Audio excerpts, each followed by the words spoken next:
Good morning, dear student, class 8th. Welcome in your science class.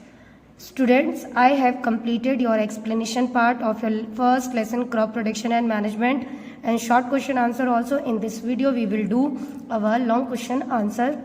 So students, do all written work in your science notebook with neat and clean writing. So let's start.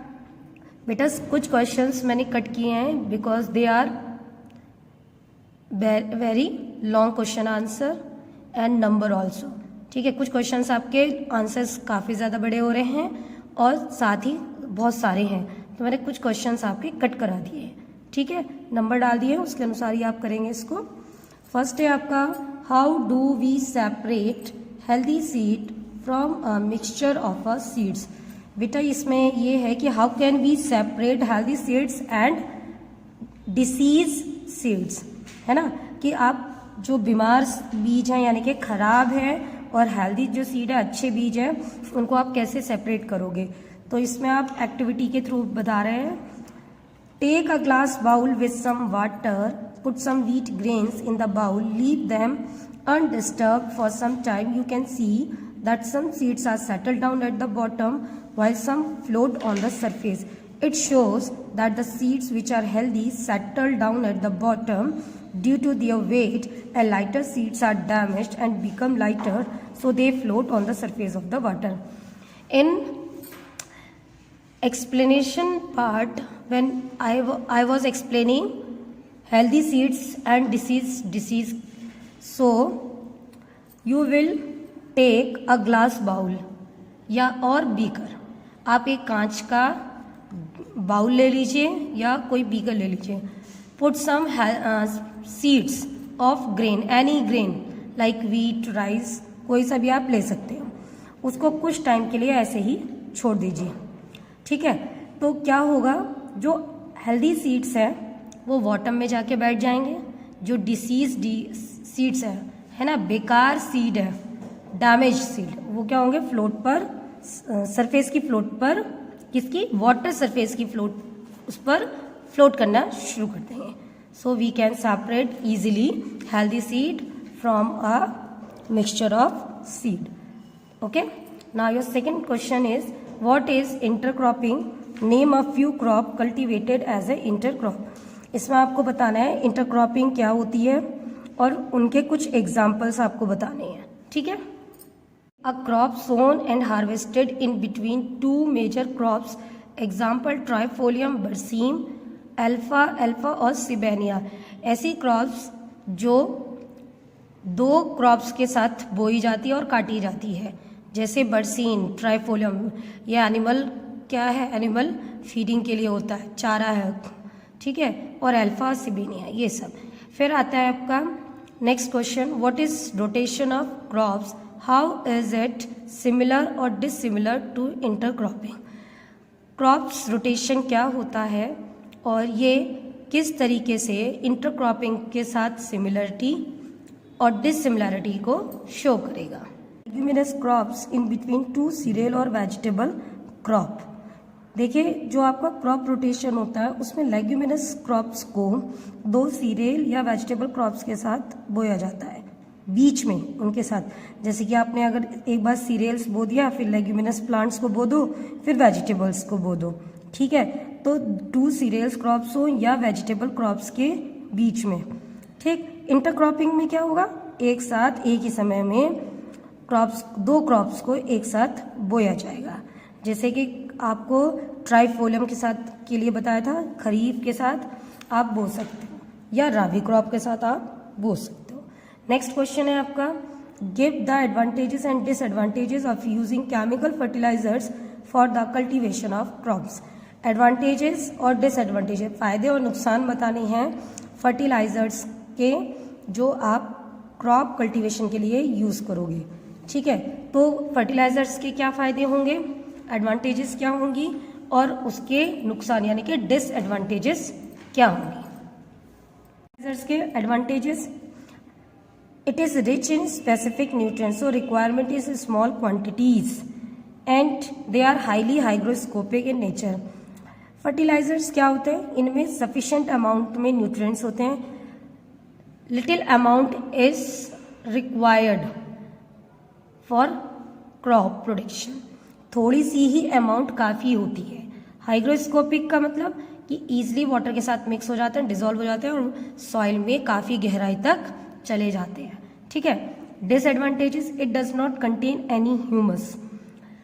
Disadvantages ये होती है कि इनमें humus नहीं पाया जाता, जो कि ऑर्गेनिक मैटर होता है, जो कि अच्छा होता है, top soil top most layer में मिलता है अर्थ की।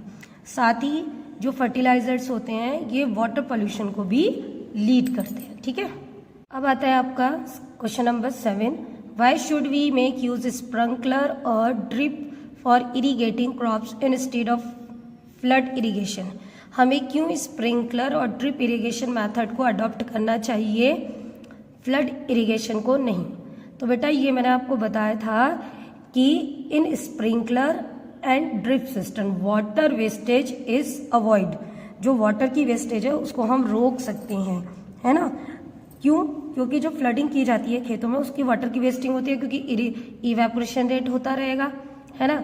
तो जो स्प्रिंकलर है वो उतना ही पानी चाहिए क्रॉप्स को जितने की उसकी ज़रूरत होती है। ड्रिप इरीगेशन में क्या, ड्रॉप बाय ड्रॉप रूट्स तक पहुंचेगा प्लांट्स की, ठीक है, और ये वाटर की वेस्टेज को कंट्रोल कर लेते हैं, ठीक है। Leguminous crops help in increasing soil fertility. Leguminous crops किस टाइप से सॉइल फर्टिलिटी को बढ़ाने के लिए होती हैं, मतलब किस प्रकार उनको इंक्रीज करेंगी, ठीक है। तो leguminous crops help in increasing soil fertility because some reasons are so we adopt leguminous crops. Okay, now your first, Rhizobium radicola is present in the root nodules. बेटा जब मैंने आपको एक्सप्लेन किया था, आपको मैंने राइजोबियम बैक्टीरिया के बारे में बताया था। क्या करता है? They are capable to absorbing nitrogen and oxygen from the air and it convert into nitrogen oxide which are good for our plants. Why? देखिए, जो लेग्यूमिनस प्लांट्स होते हैं उनकी रूट्स में राइजोबियम बैक्टीरिया प्रेजेंट होते हैं। अभी राइजोबियम पे बैक्टीरिया क्या करते हैं, नाइट्रोजन को लेते हैं और नाइट्रोजनस कंपाउंड्स में तोड़ देते हैं, और ये वाली प्रोसेस आपकी क्या कहलाती है, nitrogen fixation. Okay, now your next question is what is nitrogen fixation? List all ways in nitrogen fixation takes place in nature. Nitrogen fixation क्या होता है और नाइट्रोजन फिक्सेशन में कौन कौन से स्टेप्स होते हैं, ठीक है। तो nitrogen fixation, conversion of air nitrogen into compounds of nitrogen by certain microorganisms. In above question I have explained leguminous crops help in increasing soil fertility. So in nitrogen fixation conversion of air into nitrogenous compound. बेटा जितने भी आपके rhizobium bacteria होते हैं they take nitrogen and convert into nitrogenous compounds. So it is known as nitrogen fixation. Steps are followed by in nitrogen fixation. First is ammonification. Ways of nitrogen fixation I have told you. First is ammonification. In ammonification, when decomposition is take place, organic nitrogen कौन सी होगी, जो plants और animal में present होगी, वो क्या होती है, वो convert हो जाती है इनऑर्गेनिक कंपाउंड्स में, लाइक अमोनिया कन्वर्ट हो जाएगी अमोनियम आयंस में, ठीक है। नाइट्रिफिकेशन, बेटा when I was explaining the nitrogen cycle step by step I have explained why nitrogen fixation, nitrification, ammonification. So next step is nitrification. हमसे पता चल रहा है नाइट्रिफिकेशन क्या होता है। Ammonia convert into nitrite and nitrates, है ना, एंड फिक्स्ड या certain bacteria proceed this process like Nitrosomonas या नाइट्रोकोकस। देखिए इसमें होता क्या है, जो अमोनिया होती है, NH3 अमोनिया का सिंबल होता है, हमारा फॉर्मूला है, वो ऑक्सीजन के साथ मिक्स होता है, तो वो नाइट्राइट, हाइड्रोनियम आयन और वाटर को कंटेन करता है। फिर जो ये नाइट्रोजन डाइऑक्साइड होती है हमारी, है ना, ये क्या करती है, ऑक्सीजन के साथ फिर मिक्स होती है और नाइट्रस ऑक्साइड का फॉर्मेशन करती है। ओके, सेकंड आता है आपका नेक्स्ट स्टेप डीनाइट्रिफिकेशन। डीनाइट्रिफिकेशन क्या होगा, अपोजिट हो जाएगा, उल्टी हो जाएगी, रिवर्स, है ना। जो ये नाइट्राइड्स और नाइट्रेट्स होते हैं वो कन्वर्ट हो जाते हैं गैसियस नाइट्रोजन में, और ये प्रोसेस कंप्लीट होती है डीनाइट्रीफाइंग माइक्रोब्स के through. Okay, in nitrogen cycle या nitrogen fixation these steps are followed by microorganisms. So, and last question is, what are the aims and objectives of animal husbandry? Animal husbandry के क्या उद्देश्य है, AIIMS होता है उद्देश्य, animal husbandry के क्या एम्स हैं और क्या ऑब्जेक्टिव्स हैं जो अडॉप्ट करनी चाहिए एनिमल हस्बेंड्री को। बेटा एनिमल हस्बेंड्री मैंने आपको बताया था कि जब लार्ज स्केल पर डोमेस्टिक एनिमल्स को हम अपने फ़ायदे के लिए उनको पालते हैं, केयर करते हैं, है ना, तो उस प्रोसेस को कहते हैं हम एनिमल हस्बेंड्री। उसे क्यों करना चाहिए आपको बताया था ना, जिससे कि हमें हम फूड के लिए भी एनिमल्स पर डिपेंड है ना।